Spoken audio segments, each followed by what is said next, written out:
Assalamualaikum warahmatullahi wabarakatuh. Selamat pagi anak-anak. Semoga kalian sehat selalu ya. Nah, hari ini kita masih di pembahasan bab 2, yaitu pengaruh interaksi sosial terhadap kehidupan sosial dan kebangsaan. Namun kita masuk di B, pluralitas masyarakat Indonesia. Kekayaan dan keanekaragaman masyarakat Indonesia, baik suku, agama, ras, dan pekerjaan dan lain sebagainya, menunjukkan bahwa masyarakat Indonesia itu bersifat plural. Nah, maka anak-anak tahu apa itu plural? Kata plural berasal dari bahasa Inggris yang artinya jamak, sedangkan pluralitas berarti kemajemukan. Pluralitas masyarakat Indonesia memiliki arti yang sama dengan kemajemukan masyarakat Indonesia. Nah, selain istilah pluralitas, ada istilah lain yang berhubungan dengan keragaman, yaitu multikultural. Nah, masyarakat multikultural adalah masyarakat yang memiliki lebih dari 2 kebudayaan, tersusun atas berbagai budaya menjadi sumber nilai bagi terpeliharanya kestabilan.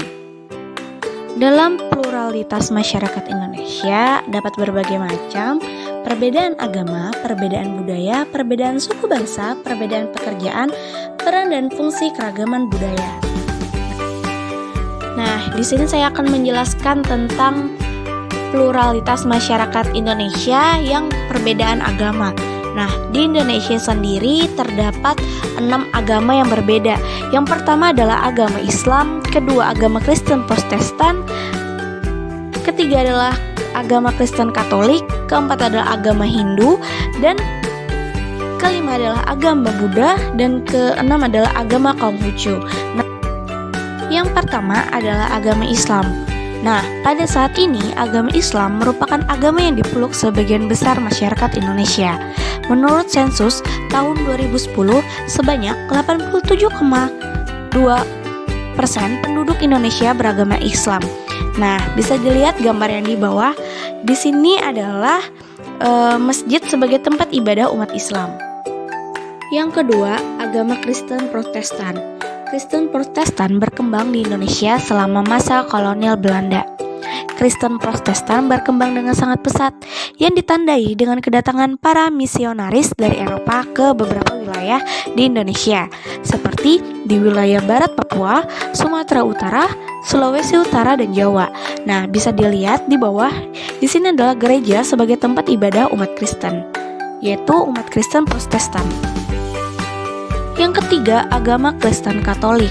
Ada pendapat yang menyatakan bahwa agama Kristen Katolik telah masuk ke Indonesia, tepatnya di Sumatera Utara. Namun, pendapat tersebut belum didukung bukti-bukti yang kuat. Bukti yang paling kuat kedatangan agama Kristen Katolik bersama dengan penjelajahan bangsa-bangsa Barat ke Indonesia. Kristen Katolik tiba di Indonesia saat kedatangan bangsa Portugis yang diperkuat dengan kedatangan bangsa Spanyol. Nah, bisa dilihat gambar yang di bawah. Ini adalah gereja sebagai tempat ibadah umat Katolik. Salah satu tujuan Portugis ke Indonesia adalah menyebarkan agama Katolik Roma di Indonesia yang dimulai dari Kepulauan Maluku pada tahun 1534. Antara tahun 1546 dan 1547, pelopor misionaris Kristen Franciscus Xaverius mengunjungi pulau itu dan membaptis ribuan penduduk setempat. Selanjutnya, para misionaris giat menyebarkan agama Katolik ke berbagai wilayah Indonesia. Yang keempat, agama Hindu. Nah, agama Hindu diperkirakan telah masuk ke Indonesia sejak awal abad Masehi. Nah, beberapa upacara keagamaan pada hari-hari penting agama Hindu, misalnya Hari Raya Galungan, Hari Raya Nyepi, dan Hari Raya Saraswati. Nah, agama Hindu kaya akan berbagai upacara atau tradisi keagamaan. Tradisi-tradisi warisan agama dan kebudayaan agama Hindu juga mempengaruhi kebudayaan Indonesia yang masih berkembang hingga saat ini. Nah, bisa dilihat di bawah, ini adalah gambar pura sebagai tempat ibadah umat Hindu.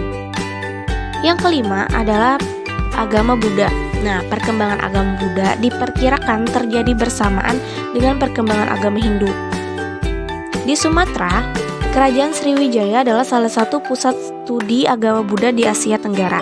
Nah, beberapa upacara keagamaan yang dapat kita kenal misalnya Hari Raya Waisak dan Ulambanan. Nah, bisa dilihat juga gambar yang di bawah. Ini adalah wihara sebagai tempat ibadah umat Buddha. Yang terakhir adalah agama Konghucu. Nah, kehadiran agama Konghucu di Indonesia telah berlangsung berabad-abad lamanya.